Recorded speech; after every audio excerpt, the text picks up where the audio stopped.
sapa sira? Sapa kang dadi kanca? Assalamualaikum warahmatullahi wabarakatuh. Alhamdulillah, puji syukur kita panjatkan kehadiran Allah Subhanahu wa Ta'ala yang telah memberikan kita nikmat sehat sehingga kita bisa beraktivitas pada hari yang berbahagia ini tanpa halangan suatu apapun. Tak lupa sholawat serta salam marilah senantiasa kita haturkan kepada junjungan Nabi besar Muhammad Shallallahu Alaihi Wasallam yang telah membawa kita dari jalan yang gelap ke jalan yang terang benderang. Yang saya hormati Bapak dan Ibu Dewan Juri, para hadirin sekalian, dan serta teman-teman yang saya banggakan. Perkenalkan, saya Gibran, siswa kelas 4 dari SDN 01 Kalimojosari, yang hari ini akan membawakan sebuah cerita rakyat dari Kabupaten Pekalongan. Teman-teman, tahukah kalian di Kabupaten Pekalongan ada sebuah tempat yang sejuk, damai, dan penuh makna. Tempat itu bernama Kajen. Namun sebelum dikenal sebagai Kajen seperti sekarang, daerah ini menyimpan sebuah legenda tentang putri yang cantiknya tiada tara, hatinya selembut sutra, dan namanya harum semerbak seperti bunga. Siapakah dia?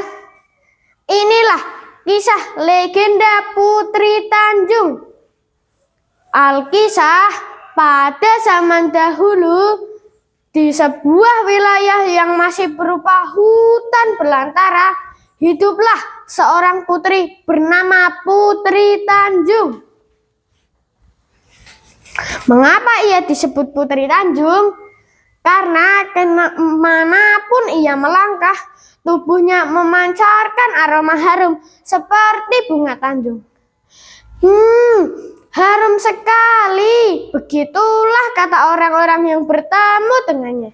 Masya Allah, harum sekali.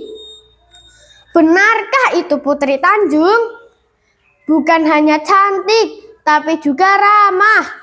Teman-teman, Putri Tanjung bukan hanya cantik wajahnya, ia juga memiliki hati yang baik dan peduli pada rakyatnya.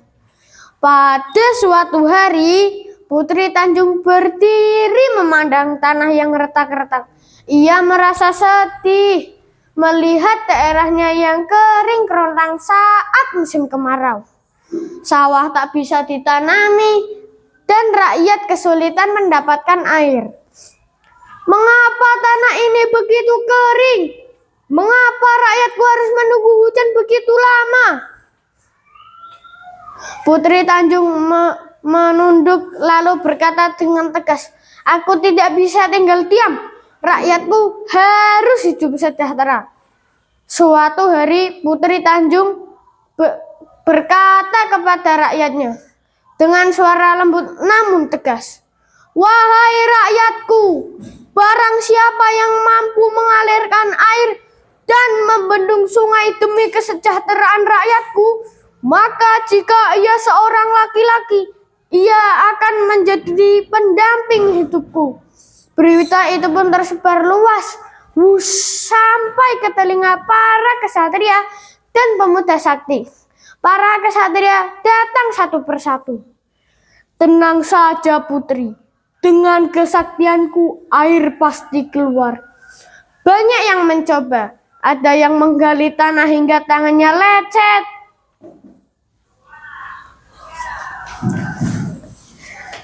Ada pula yang merampal mantra-mantra sakti. Namun apa yang terjadi? Semuanya gagal. Mengapa gagal? Mengapa tidak berhasil? Putri Tanjung menghela nafas. Bukan kekuatan yang aku cari, tapi ketulusan. Hingga suatu hari datanglah seorang pemuda yang sederhana namun berwibawa. Namanya Pangeran Kalisapu. Ia tidak datang membawa senjata, tidak pula membawa alat berat. Hanya keyakinan, doa, dan niat tulus untuk menolong rakyat. Hamba bernama Pangeran Kalisapu. Putri Tanjung tersenyum. Apa yang kau bawa untuk membantuku?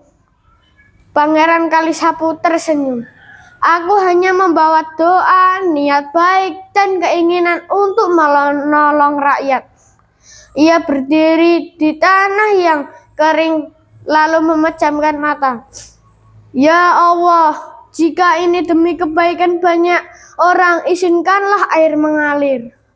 Lalu Pangeran Kalisapu mengayunkan sapu lidi yang ia bawa. Seret, seret, seret. Pangeran Kalisapu mengayunkan tangan seolah menyapu bumi ajaib. Tanah terbelah membentuk aliran sungai. Air jernih pun mengalir deras. Rakyat bersorak dengan raut gembira. Air datang, air mengalir, subhanallah, air mengalir. Putri Tanjung terharu. Inilah yang aku cari. Putri Tanjung sangat bahagia. Namun ia tidak hanya menilai dari keberhasilan, melainkan juga ketulusan hati. Sejak saat itu, Putri Tanjung dan Pangeran Kalisapu sering duduk bersama, berdiskusi tentang ilmu, kehidupan, dan budi pekerti. Tempat mereka berdiskusi dan mengkaji ilmu, itulah yang kemudian dikenal oleh masyarakat dengan nama kajen, yang berasal dari kata kaji.